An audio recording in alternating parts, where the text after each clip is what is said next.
welcome to my channel. Hi guys, welcome back to my channel. Well, it's not welcome back, it's welcome to my channel. Hi guys, whoop, whoop, whoop.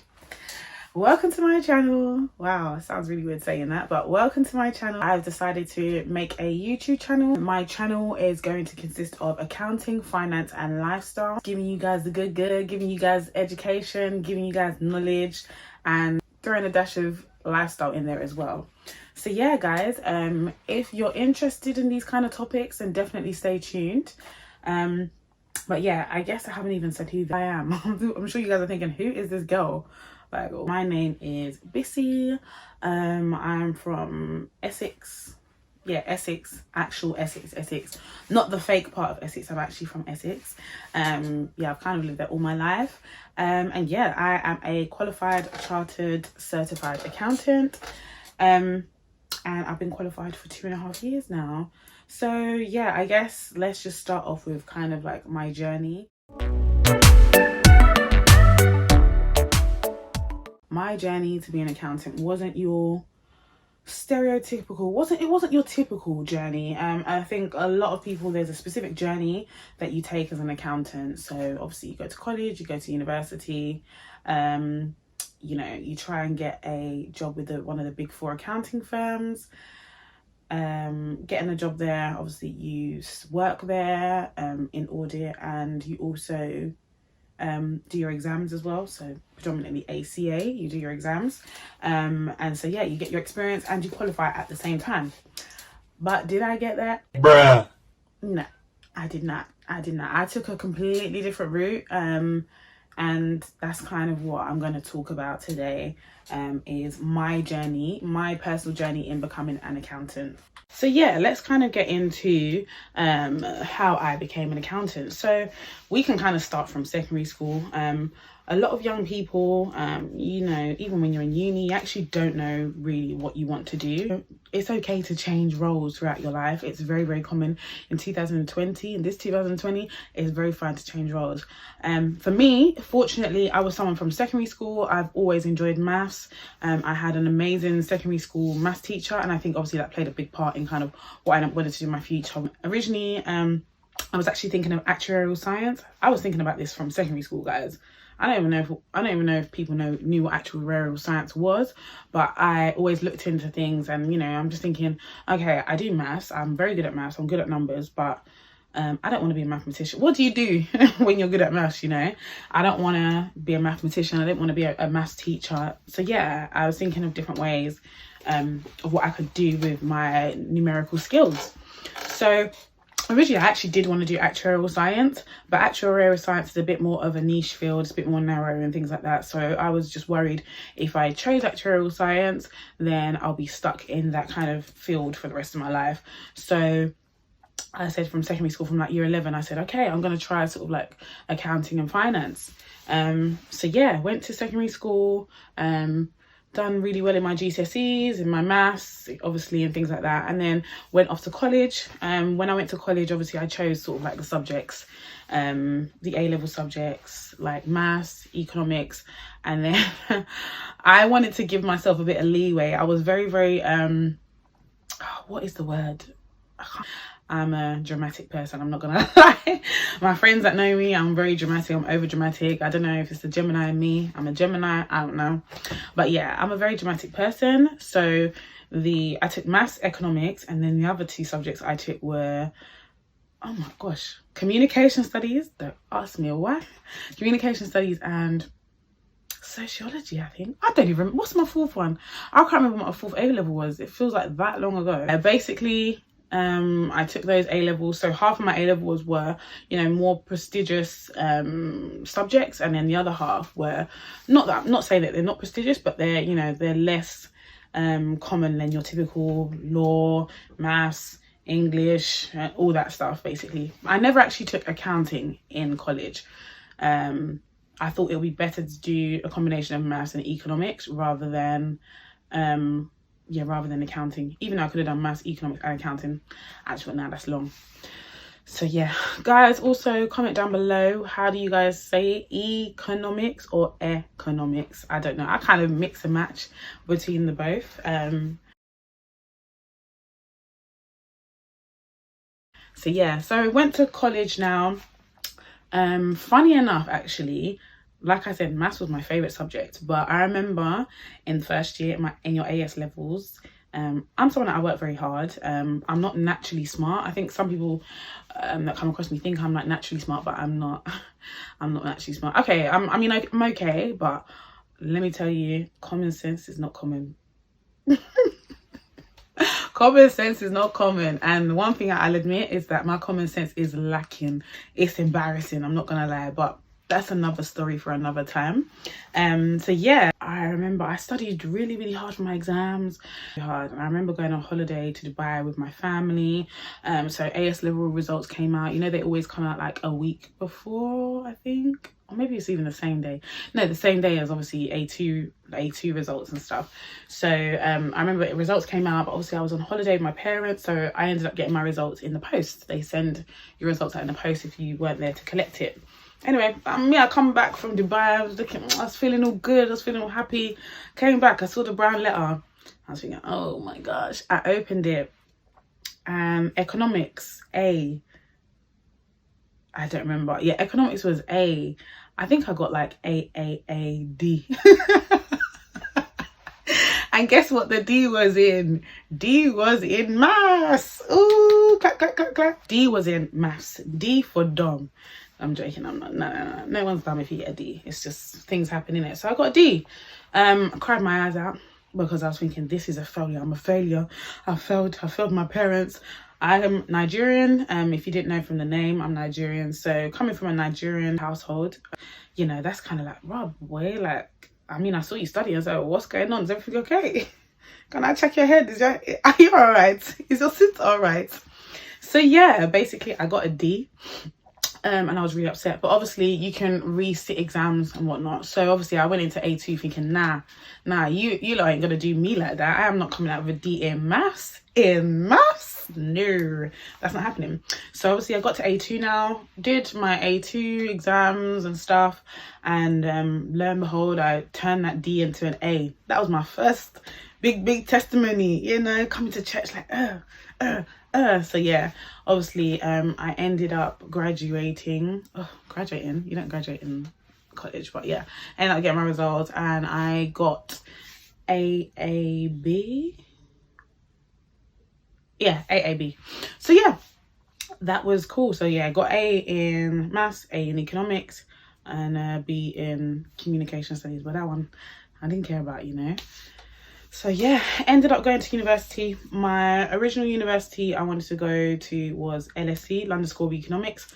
That was my dream to go to. I don't know what happened. Oh yeah, that's right. So because my predicted grades weren't what they wanted. So obviously because I got a D in that maths, I think they only predicted me like a B or whatever, and you needed an A in maths to do accounting and finance. So basically LSE was out of the cards from early. So yeah, I really wanted to go there, but because I flopped kind of small in my AS exams, yeah, I wasn't able to apply for LSE, and I didn't want to take the risk as well. Well, there's no point because you've not achieved the predicted grades, you know, that's not what your predicted grades say. So yeah, I ended up getting AAB, and I just ended up just choosing, where did I choose? I think I chose like Kent. So yeah, where did I choose? Yeah, so I ended up going to Kent. It wasn't through clearing or anything like that. I chose Kent. I don't actually know why, if I'm honest with you, because I looked at other Midlands uni, like Leicester, I looked at Loughborough, I looked at Exeter. I don't know what happened with my applications and stuff. I really don't know. All I know is that I chose something as my first choice and I got into my first choice, which was Kent, and I chose to study accounting and finance. So throughout college and stuff, I knew that, okay, I want to be an accountant now. So with a lot of unis, whatever course you take, like accounting and finance, you actually get exemptions for like professional qualifications. And with Kent, they actually let you know the kind of modules to take to give you the maximum exemptions. So back when I was doing the exams for ACCA, so I'm ACCA qualified, there's different qualifications, which we'll get into in like another little series, but there's different qualifications. I did ACCA, and back when I was studying, you had 14 exams. I think now it's like 13, I believe. Yeah, so now it's like 13, but back when I was studying there was 14 exams, and the maximum exemptions you can get, I believe, is 9 out of 14, so you're just left with the professional exams. So at my uni there was only the maximum exemptions you could get was 8 out of 14. So I made sure I selected all the modules in my first, second and third year to make sure I got the maximum exemptions, meaning that when I finish uni, then I've only got 6 exams to do. So yeah, I went to university now, studied accounting and finance. Came out of university, I graduated with a first class. That was a great day, probably a better day for my parents if I'm honest with you. So yeah, that was a good day. Feels like so long ago now. And guys, side note, it really doesn't really matter what you get in university. So don't ever let that discourage you. It doesn't matter what you get in university or more in this life. Know people. Know people. If you've got the right connections, if you can gain some sort of experience, literally you can get a very good job without, you know, having the best grades. And it doesn't matter, as life goes on as well, they ask you less about what you got in your job and they ask you more about your experience. So don't ever be discouraged by that. And then all during that time I was banging out, you know, graduate jobs. Before I finished uni, banging out graduate jobs, applying. One thing I'm not good at, as much as I love maths, one thing I am not good at, one thing I am terrible at, is all those verbal reasoning, numerical reasoning tests. Honestly, to this day, I don't think I have passed more than 2 of those tests in my whole entire life. And when I tell you, I've done applications on applications on applications. So when I was in university, I actually chose accounting and finance with a year in industry. So in my third year, I should have actually had bagged a job where I worked in an accounting field for a year. Did all my applications, didn't get nothing basically. So obviously when you don't get a job, they just kind of fast track you straight into your final year. So I ended up spending 3 years in uni rather than 4. So yeah, I've been doing all these tests, and obviously I practiced with like the SHL test, did so much practice, but never ever, I think it was the timing. I do work well under pressure, but I just think it was the timing. I just got really confused with the calculations and the timing always threw me off. So I just never ever passed them, basically, ever. Never ended up getting like a graduate job, like the typical Big 4 accounting firm.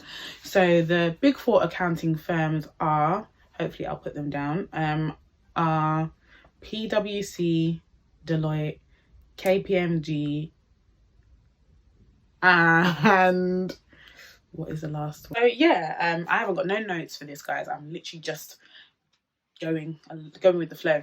So yeah, obviously that is like your dream as an accountant. Like working for a Big 4 accounting firm is your dream because it does get you a long way. But it's not the only way, and I think a lot of people that want to go into accounting kind of get stuck on this whole Big 4 accounting firm thing. I'm telling you, there's a lot of big firms out there, there's a lot of small firms out there that will equally give you the experience, equally pay for your study, and yeah, you can be at the same level as somebody that went to KPMG. Like, it's not a biggie. That is kind of like, I kind of went through the non-traditional route. Not that it was by choice. It wasn't by choice at all. My choice was to get into a Big 4 accounting firm, but you know, whatever God says goes, you know. So whatever plans I have, God has a different plan for me. So yeah, I wasn't able to bag myself a graduate job, so I ended up getting a job in Barclays, and this was actually just like a normal personal banker job. Yeah, normal personal banker job. Did that for 8 months. So guys, I forgot to add in that I didn't actually get a graduate job, even though I graduated with first class. Yeah, I didn't end up getting a graduate job, so that's why I ended up working at Barclays for 8 months before getting my next actual accounting job. Taking this personal banker job, you know, I can get promoted into like the head office, 1 CP. If any of you guys work at Barclays now or have worked at Barclays, you know, anyway, after 8 months now, I ended up moving jobs and I got an accounts assistant role. Yeah, an accounts assistant role. So this is an entry-level job, guys, not a graduate level job. I got an accounts assistant role for an investment management firm up in like West End, like Mayfair area. So it's quite a small firm, but with small firms, you gain a wide range of experience. You get so much experience. Like, I did so many different things. I did management accounting, financial reporting, hedge fund accounting. And because it's such a small firm, you can move up very, very quickly. So within 6 months, I was promoted assistant management accountant. Sorry, got that wrong. But yeah, I was promoted, took on so many different things, and it was just great to work. The place was great to work for. They pay for your study. So what's a really, really important thing to have, guys, is make sure whatever company you work with, they pay for your study. So that's really important. It's not just the big four accounting firm that pay for your study. A lot of companies will pay for your study and also give you full study support. So when they say full study support, that is basically you have your annual leave, and then you also have your study leave and stuff. So you get certain days for every exam. So just make sure when you are ever applying for jobs, those are things that you get, like full study support, making sure they pay for you and whatnot. So yeah, that was kind of like the route I took. I'll kind of go into a bit more detail at another time, but yeah, studied there. Then I changed jobs again while studying. I think I had like 2 exams left. So yeah, I ended up finishing my exams at my next job, which was at a bank. Yeah, it was at a bank. And I did my exams there again, full study support. Yeah, and that is actually how I became qualified. I actually became qualified by going into an entry-level job, getting full study support, study leave, then paying for my exams and whatnot, and qualifying. My goal was to obviously qualify by a certain time, but I actually qualified much later than originally planned. But like I said, God's plan is always different than your own plan. God just laughs at you and thinks, that's what you think. Okay, cool. I didn't go through the standard route of being in a big four accounting firm. I went through entry-level job, worked my way up pretty quickly, and yeah. But yeah, guys, I felt like I was rambling on a little bit, but if you're interested in like my journey of how I became an accountant and things like that, comment down below, because I can do like a separate thing on transitioning in my jobs. But yeah, like I said, there's different ways of becoming an accountant, and yeah, that's my way that I became an accountant. But there's more than just one way. There's so many other ways. You don't even need to go to university and things like that. I'm not promoting that you shouldn't go to university, but I'm just saying there's different ways of how you can achieve that, and that will be something that I'll speak about in my next video or in my next series and whatever. But yeah, guys, if you enjoyed this video, please comment, like, share, subscribe. Wow, that's what every YouTuber says. But yeah, hopefully you enjoyed, and enjoy the rest of your day. That was so cringe. Like, who says enjoy the rest of your day? Anyway, guys, thanks for watching. Welcome to watching.